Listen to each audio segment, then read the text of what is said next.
Okay mga papi, done installation po tayo dito sa Click version 2 ng 4.3 package po. Bali ang in-avail po ni Sir AES 60 watts. Yan po. Ito po siya nakakabit. Bali low beam po nito, white, high beam, yellow. Dito naman po natin nilagay yung switch ni Sir. Domino 3-way switch. Tsaka gumamit din po tayo ng stainless passing switch.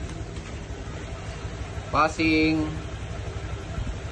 low beam, passing, high beam, passing.